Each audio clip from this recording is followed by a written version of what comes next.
Well, Tesla reportedly created a secret team to block drivers' range complaints. Tesla, a Texas-based electric car maker, created a diversion team last year to suppress complaints.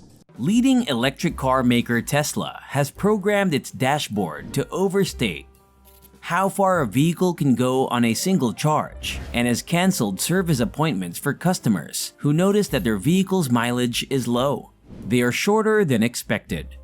As a result, this raises customer concerns for automakers, pointing to an inaccuracy in range calculations. So let's see how the range of electric vehicles, not only of Tesla, but of all electric vehicles, is calculated.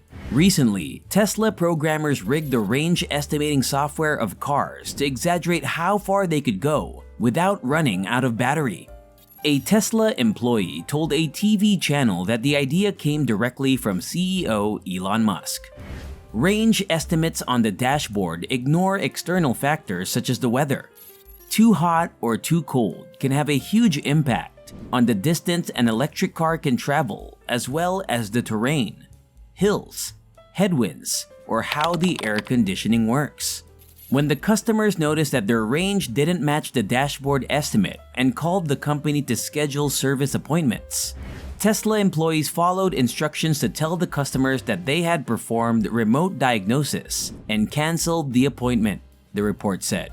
It's not clear if the faulty algorithms are still used to estimate range, but the company has been flagged multiple times for lying about the vehicle's range, including when the South Korean government fined Tesla $2.2 million earlier this year for overstating its operating range, much at 50%. The fear of running out of battery without a charger is said to be a major obstacle for electric vehicles. There are about a third as many charging stations in the United States as there are gas stations, and these chargers are much harder to find in rural areas. Charging an electric vehicle usually takes longer than refueling a gas-powered car. Tesla's charging standard is considered the best on the market, and several other automakers have committed to adopting it, including Mercedes-Benz, General Motors, Ford, Rivian, and Nissan, allowing their cars to access Tesla's network of 45,000 fast chargers. Why is range important for electric vehicles?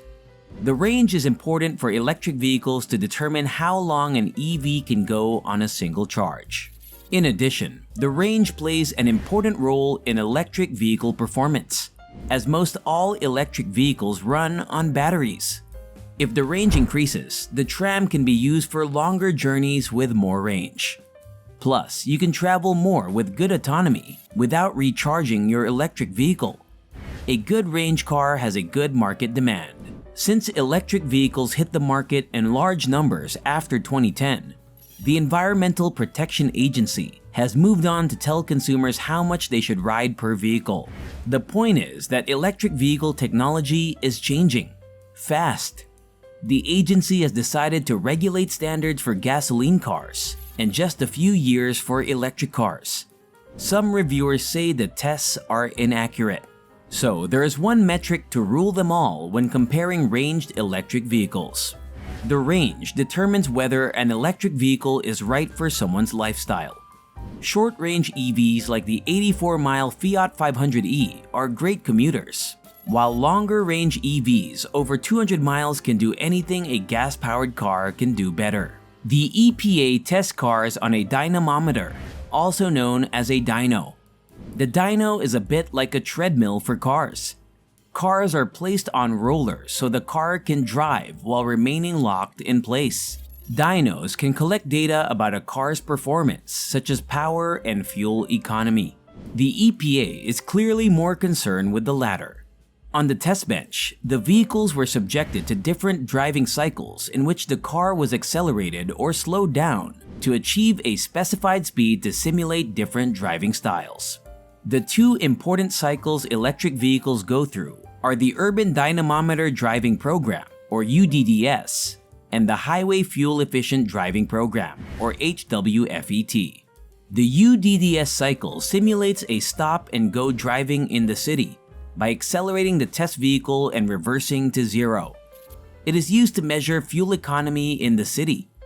The HWFET cycle simulates highway driving at a steady speed by accelerating the vehicle and oscillating between different speeds in the 30 to 60 mph range during testing. The wheels only come to a complete stop at the end. This test measures fuel economy on the highway. How is the range of electric vehicles assessed?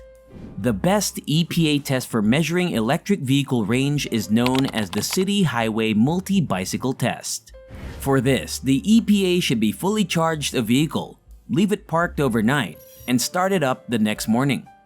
The electric vehicle then has to go through several UDDS and HWFET cycles until the battery is completely drained and the vehicle can no longer be driven.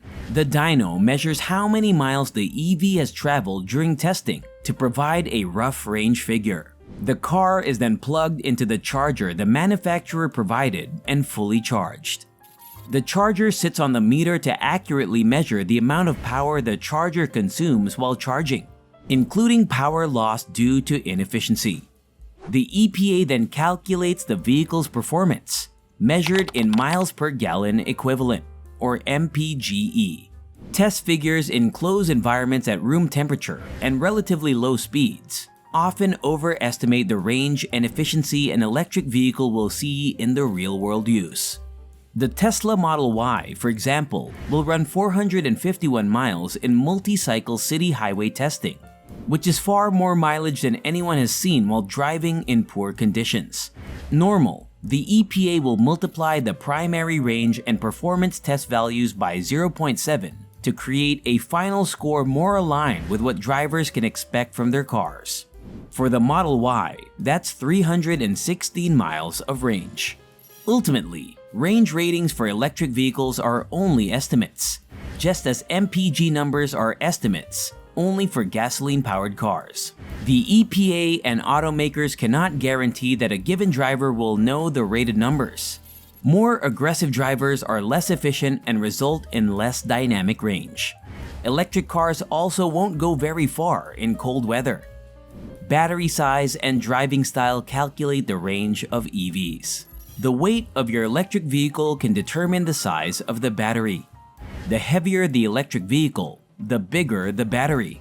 So, how far can an EV go with 1 kWh? Take a look at the Tesla Model S 75D and the Nissan Leaf.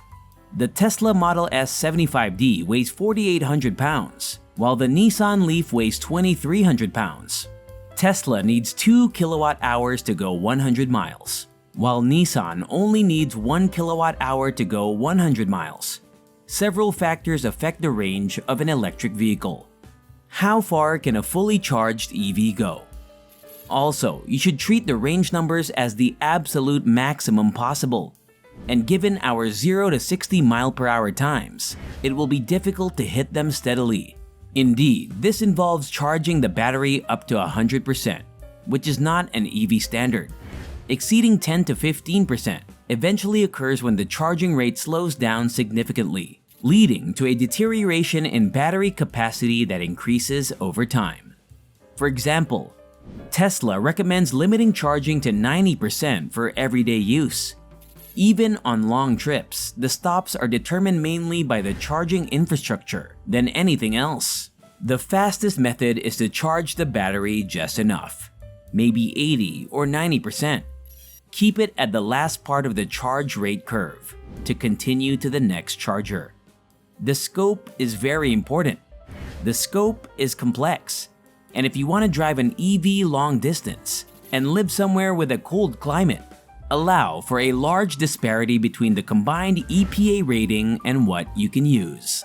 So, what do you think about the EV range calculations? Will companies like Tesla be a bane to EV marketing due to their greediness? What is your thought about green tech vehicles? Comment down below. And don't forget to hit the like button and bell icon. See you